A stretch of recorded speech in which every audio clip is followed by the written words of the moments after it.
nukuvuga ngo saha izi ngizi icyo gice cya gatatu nicyo gice kirimo kiradufasha kubera ko ibya kera ntago byari byihagije niyo mpamvu dukeneye ibyo bitirana kuri njye mbona ko ubu ngubu umuco w'ubu ngubu niwo mwiza kuko icyambere uzadufasha kwiteza imbere ntago tuzahama kwitwa ko turi babandi nyine bihagije kandi tutihagije ubu ngubu dukeneye n'ibindi ahubwo ibyo bitirano bizadufasha kugira ngo dukuze iki dukuze wa muco wacu wa kera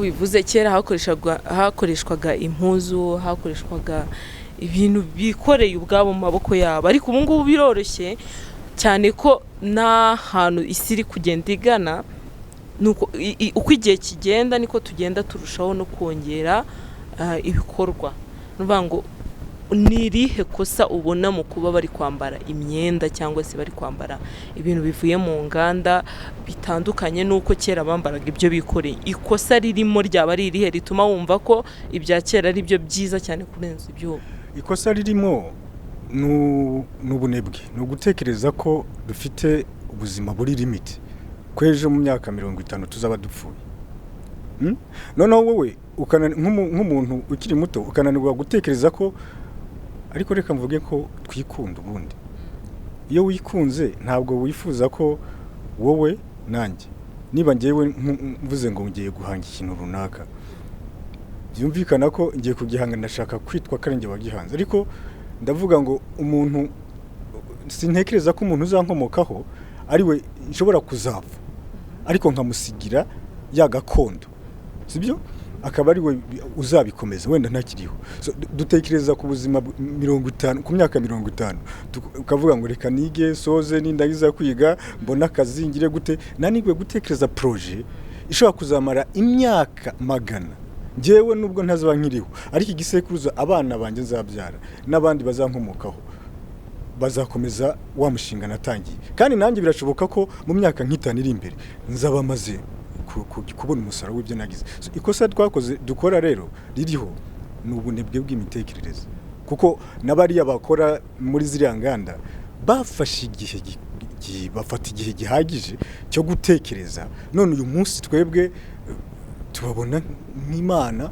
tubabona ko ibyo bakoze twebwe tudashobora gukora ibirenze ibyo bakoze kandi ibyo bakoresha natwe ubwacu turabifite n'ubwenge nabwo Imana yaremye umuntu ntabwo yatandukanyije ubwenge buri muntu wese afite ubwenge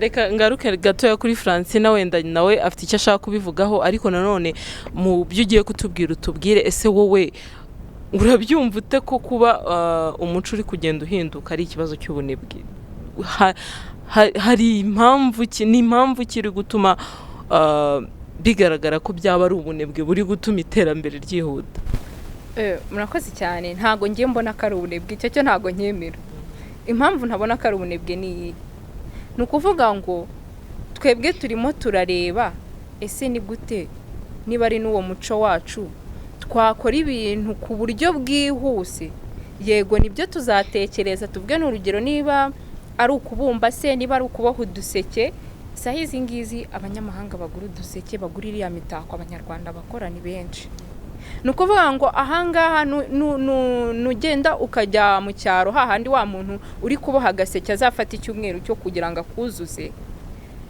biragora ko azahaza rya soko ryo hanze ariko ni hazamo rya koranabuhanga ukavuga uti wenda mu Bushinwa hari imashini iboha utuduseke niba agaseke kamwe nshobora kukaboha mu isaha bakayiza ndimo ndavuga ngo niba ushobora kujya mu Bushinwa ukazana imashini igufasha kuboha ka gaseke ntago bizaba byisha umuco turacyaboha uduseke na n'isaha mu Rwanda ndetse tukanazanamo dushya kubera iterambere tukaboha n'indi mitako si uduseke gusa ariko tugakoresha imashini zo hanze kuko twebwe ubwacu ntago twihagije izo mashini se twazikorera gute se dufite ibyo byuma mu rwego rwo guhaza n'amasoko kugira ngo umuco wacu ubashe n'abantu bose donc sinzi niba abantu badukurikiye nabo baraza kudufasha hari ibintu bijya biba by'amarushanwa hari amarushanwa akunda kuba yo kumurika umuco biragoye ko uyu munsi wa none dushobora kwitabira irushanwa runaka tugereranyije ukuntu umuco wa kera wari umeze,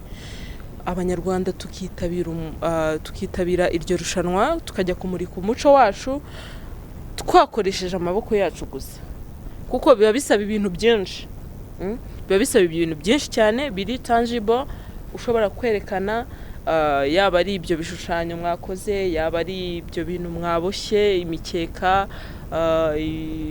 uduseke, ibyibo, ibintu nk'ibyo biragoye yuko uyu munsi wa none ushobora guhaza isoko wakoresheje amaboko y'abantu babiri, ariko bikoroha nanone ko ushobora gukoresha imashini ikora ibyo bintu ugahaza isoko, ukarihaza nk'aho hakoze abantu 5,000.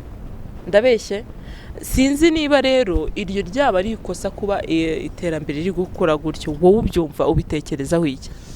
Ngewe simvuga ko ari ikosa kuba iterambere riri gukorwa muri ubwo buryo, ahubwo avuze ikintu kivuga ngo ntabwo twihagije. Ubundi urebye kuvuga ngo ntabwo twihagije, igihugu cyubatswe gute?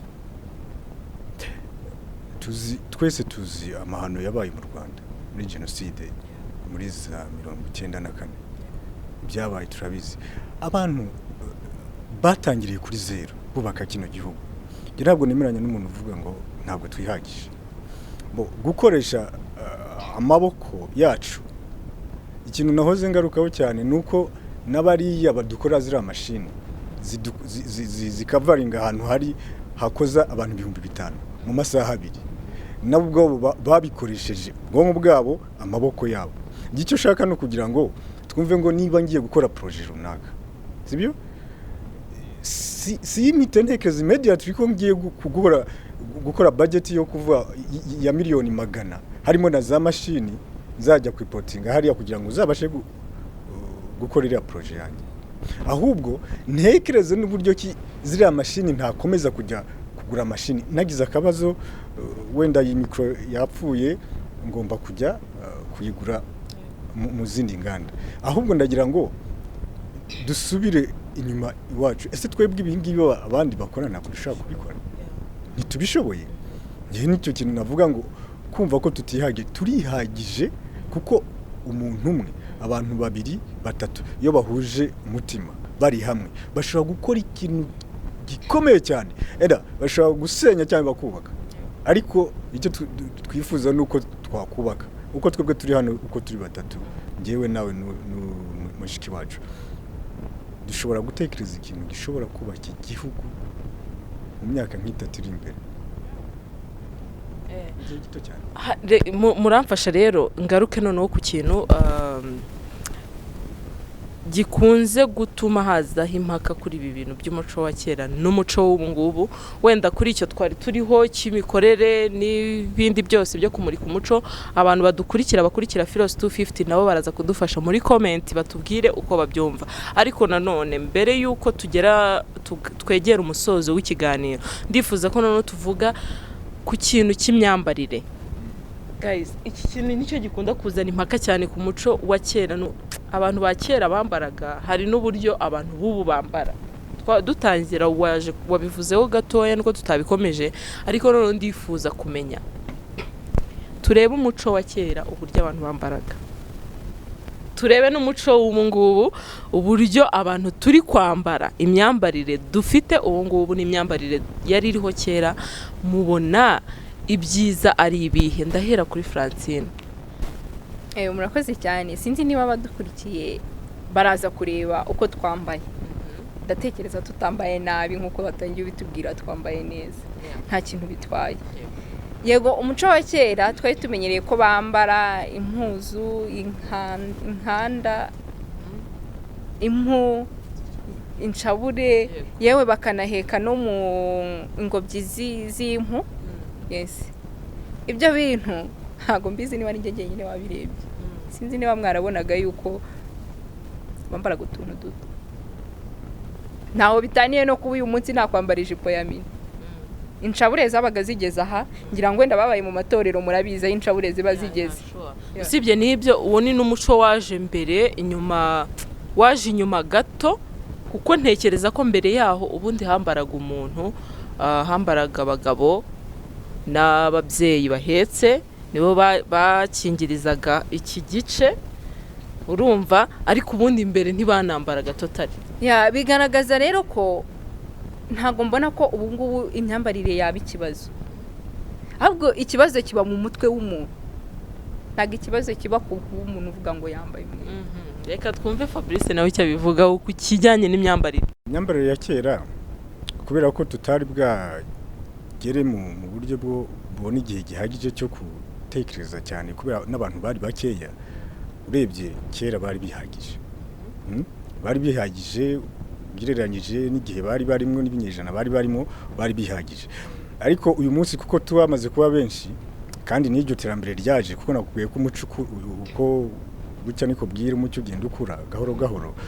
Iyo umuntu yambaye neza urabimenya. Ariko umuntu wambaye neza kuri wowe aba yambaye ate? Yambaye neza ni umuntu wambaye akikwiza, ntabwo ari umuntu wambaye menure ndebe. Mbere yuko dusoza kuri iyi ngingo, sinzi niba Francine ari cyo ashaka kuyivugaho. Arakoze cyane. Ikintu nari ngiye kuvuga ariko n'ubundi nawe bwe yakivugiye, ni ukuvuga ngo mu myambarire muri iki gihe ni byiza bitewe nuko umuntu yambaye, si bibi. Kuko ntabwo biragoye uyu munsi wa none kuba wabona umuntu ari kugenda mu muhanda yambaye impuzu yakinze aha honyine, kandi aramutse abikoze nk'ibintu byabayeho kera, sinkubeshye ntago wajya hariya ku muhanda wambaye kuri abambaraga uruhu hano gusa bagakinga no hasi nabwo akantu kagufi. Kenshi bagendaga bambaye n'ibintu byinshi by'ibikomo bya kinyarwanda mu muhanda, baguseka babona ko wambaye ubusa kubera ko nyine indiri kugaragara. Ariko nujya kwambara imyenda iri ubu ngubu baravuga ngo wenda ntiwagaragaje inda, ariko wenda wambaye agapira gatoya, wenda si gato cyane. Sinzi impamvu bahita bavuga ko ubwo byacitse gute, se kandi ntaho bitaniye n'ibya kera. Ikintu nakongera, aravuze kera ngo umuntu yambaye ibintu bya kera akajya mu muhanda, nibyo abantu bashaka kumuseka, ukavuga ati ari kuriya arabona ibintu igihe tugezemo ni biratandukanye. Ariko umuntu biterwa n'ibyifuzo bye na ryarari ry'icyararikiye.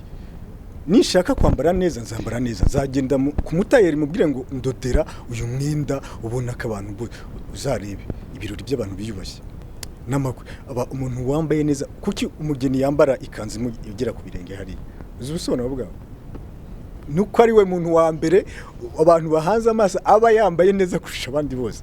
Ariko wa wundi utari umugeni agenda yiyambara akajipo yagira hariya hejuru, sibyo?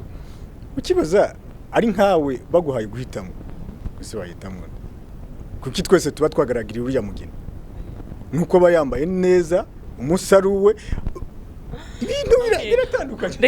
Reka abantu bakurikiye kino kiganiro baze kudufasha guhitamo, baze kutubwira bo babibona bate, babona ibyiza ari ibihe. Kuko ndumva umuco wa kera ni mwiza, ariko nanone dukeneye kuwukuza tukawugeza ahandi. Ariko nanone tudatinda ndangagaciro nk'uko Fabrice ari kubivuga. Sinzi niba abantu badukurikiye nabo ariko babyumva. Ubwo icyo mbasaba ni ukuduha comment hasi mu kiganiro, mukaza kutubwira namwe uruhande murimo, cyangwa se mukatanga n'inama mwaha sosiyete nyarwanda cyangwa se rubanda nyamwinshi bakurikira cyangwa se badakurikira ibiganiro biba byaciye hano kuri Philos 250. Reka rero tugana ku musozo, ngiye kuha buri muntu umunota agire icyo yumva yabwira abanyarwanda cyangwa se yabwira abantu bakurikiye Philos 250. Murakoze cyane abantu bakomeje kudukurikira. Muri make reka dukuze umuco wacu, ariko kandi nituwukuza ntiduteze za ndangagaciro zacu. Yes. Si byiza ko uzabona umukobwa ari mu muhanda se wa mugani yambaye ubusa, ataye telefone cyangwa se urufunguzo ruraguye, agize ikibazo cyo kuba yakunama ngo rutoragure. Gerageza gukora ibintu nawe biguhesha agaciro, cyane cyane ku myambaro. Nanjye mpibanzeho kuko niho hantu usanga abantu benshi bagira ikibazo. Ariko dukeneye ubu ngubu ko tugenda tubona ibintu byinshi by'impinduka biza byiyongera ku muco wacu, biza byiyongera kuri forme y'umuco wacu wa kera, tukagenda tuwukuza. ariko kandi tudataye za ndangagaciro zacu yewe na kirazira tutazibagiwe. Urakoze cyane. Reka twumve na Fabrice icyo yagenera abantu bakurikiye Filos 250. Nibyo njye nanjye ntabwo njya kure y'ibyo Francine avuze, ariko ntitwirengagize abo turi bo ko turi abanyarwanda, kandi umunyarwanda wese ahari arangwa n'indangagaciro na kirazira. Burya mu mahanga iyo uri umunyarwanda ugiye mu mahanga abantu bahita babona ko uri umunyarwanda, kuko umunyarwanda wese ahari ariranga. Nanone ikindi nakongeraho ni ukwibanda kuri navuga ngo ku mutungo kamere wacu. Umutungo kamere ntituvuga ibyo dufite twebwe ubwacu, turi uburyo twabyaza umusaruro kuruta uko twajya gutira ibyo mu mahanga. Njyewe ndumva nashigikira made in Rwanda nubwo irimo kugenda izamuka, ariko ngenda yishigikira, ariko turusheho kumva ko na bya bindi abandi bagezeho natwe ubwacu twabigeraho. Ndumva rero icyo nasorezaho ni ugukomeza za ndangagaciro na kirazira z'umuco nyarwanda kugira ngo umuco utazima, ahubwo ukomeze kujya mu iterambere, umuco mu iterambere, tugire umuco mu iterambere kugira ngo turusheho kubaka igihugu kizira kutagira umuco. Urakoze cyane. Reka nshimire buri wese wadukurikiye. Reka nshimire Fabrice twabanye muri kiganiro, nshimire Francine ku bitekerezo byanyu mwaduhaye, nshimire na buri umwe wese wakurikiye kino kiganiro, kandi nanakwibutsa gutanga igitekerezo cyawe hasi muri comment, nkwibutsa gukora subscribe niba utarayikora kuri channel yacu ya Filos 250, ndetse na like ibyiza, kandi usangize iki kiganiro n'abandi batabashije kuba bari hano, inshuti zawe abari hirya no hino nabo bashe kubasangiza ibyo wumviye muri iki kiganiro. Nje twafatanyaga muri kiganiro ni Lea Eniro. Reka nshimire rero, nkomeze mbashimire ko mwabanye natwe, mwakoze kubana natwe.